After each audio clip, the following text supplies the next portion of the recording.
అంతా విద్యార్థులే ఉన్నారు కాబట్టి ఒక్క మాట చెబుతున్నా, దయచేసి పెద్దలు మరోలా అనుకోకండి. ఇవాళ వృద్ధాశ్రమాలు ఎలా పెరుగుతున్నాయో సంతాన సాఫల్య కేంద్రాలు కూడా అలా పెరుగుతున్నాయి, గమనించండి. చాలా తీవ్రమైన సమస్యగా ముందు ముందు మారబోతోంది.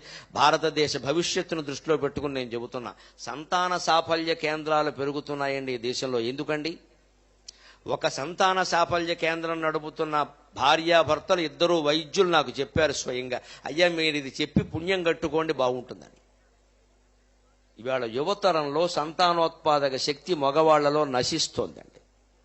మీరు నన్ను మన్నిస్తే దానికి ప్రధానమైన కారణం జీన్స్ ప్యాంట్. దీని వెనకాల ఉండే శాస్త్రీయత చెబుతాను, దయచేసి మరోలా అనుకోకండి. పురుషులకి వీర్య కణాలు ఎక్కడ తయారవుతాయో తెలుసు.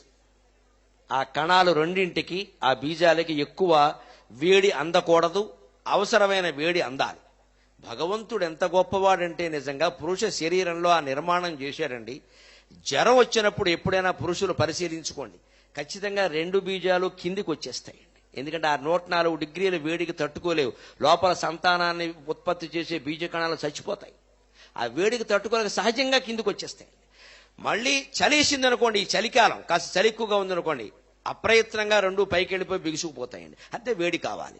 వేడి వచ్చినప్పుడు కిందికి దిగడానికి, వేడి అందుకుందుకు పైకి ఎదగడానికి సహజమైన ఏర్పాటు మానవ శరీరంలోనూ చేసి సృష్టి నిర్మాణానికి కల్పన చేసిన భగవంతుడికి ఎన్ని వేల నమస్కారాలు చేయాలి మనం.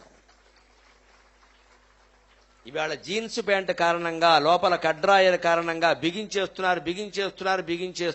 అయిపోయింది, ఇంకా సంతానం కలిగే అవకాశం లేదు. నన్ను మన్నించండి.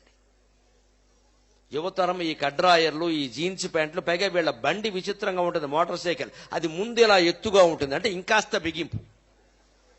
కొన్ని ఇదివరకులా స్కూటర్ వాడితే కాస్త ముందు కూర్చుంటే కాస్త గాలి తగిలే అవకాశం ఉంది. అది కూడా ఇప్పుడు ముందో పెద్ద పెద్ద బండరాయలాగా. అటువంటి బండే కావాలి. అపాచీ అంటాడు. అదేదో అప్రాచ్యం. అపాచీ ఇంగ్లీష్ మాట, అప్రాచ్యం తెలుగు మాట. అపాచీ బండి వాడినా, ఇటువంటి వస్త్రాలు లోదుస్తులు ధరించినా, జీన్స్ ప్యాంటే ఎప్పుడు రాత్రి పడుకునేటప్పుడు కూడా అదే వేసుకుంటున్నారు. చాలా దారుణం అండి అది. పడుకునేటప్పుడు ఖచ్చితంగా గాలి తగిలే విధంగా లుంగీ కట్టుకోవాలి. పైగా వీళ్ళని చూసి ఆడపిల్లలు నేర్చుకున్నారు, వీళ్ళు బంగారంగా, వాళ్ళు జీన్సే. వాళ్ళకి గర్భధారణ కష్టమైపోతుందమ్మా ఈ నొక్కేయడం కారణంగా. వీళ్ళకి అసలు సంతానోత్పత్తి కణాలే నశిస్తున్నాయి. సంతాన సాఫల్య కేంద్రం డాక్టర్లు భార్యాభర్తలు ఇద్దరూ నాకు చెప్పి, అయ్యా మీరు సామాజికమైన విషయాలతో వ్యాఖ్యానం చేస్తారు, మరెవరికైనా చెబితే ఇలాంటివన్నీ సభలో ఎందుకండి అంటారండి. మీరైతే చెప్తారు, మీకు సమాజం మీద ప్రేమ ఉందో చెప్పండి అంటే, నా పని అదమ్మా, నేను చెబుతానని చెప్పాను. నేను ఖచ్చితంగా ఇది ఆలోచన చేయండి. క్షేమం కోరి చెబుతున్నాను ఖచ్చితంగా. నేను 2 పిల్లల తండ్రిని. నేను ముందు ఇంటికి రాగానే నా కొడుకులిద్దరికీ చెప్పాను. వాళ్ళిద్దరూ, నాన్నగారు ఇంతవరకు మాకు ఆ విషయం తెలియదు, ఎవరూ చెప్పలేదు, నాకు తెలియదురా, చేస్తే చెప్పేవాడు అన్నాను. అందులో ఒక కొడుకు వెంటనే జీన్స్ మానేస్తానని చెప్పాడు. రెండో వాడు కొంచెం టైం అడిగాడు. ఎందుకంటే వాడికి ఇష్టమైనవేవో ఉన్నాయి, అవి కాస్త తొడిగేసి నేను తర్వాత పోన్లేరా పర్వాలేదు ముందు విన్నావు చాలే అన్నాను. మీరేం వేషం వేశారు అనేది ఏం సంబంధం లేదమ్మా, దాని వేషాన్ని బట్టే ప్రవర్తనలు ఉండవు. ఏ వేషం వేసినా బాగానే ఉంటారు, ఎంత మంచి వేషం వేసినా బాగా ఉంటారని ఏం చెప్పలేం, దాన్ని బట్టి ఉండదు. కానీ శారీరకంగా జరుగుతున్న నష్టం చెబుతున్న ఈ యువతరం. పైగా మీరంతా తర్వాత సాఫ్ట్వేర్ ఉద్యోగాల్లో చేరుతున్నారు సుమారుగా, కాల్ సెంటర్లో కానీ ఇంకో చోట.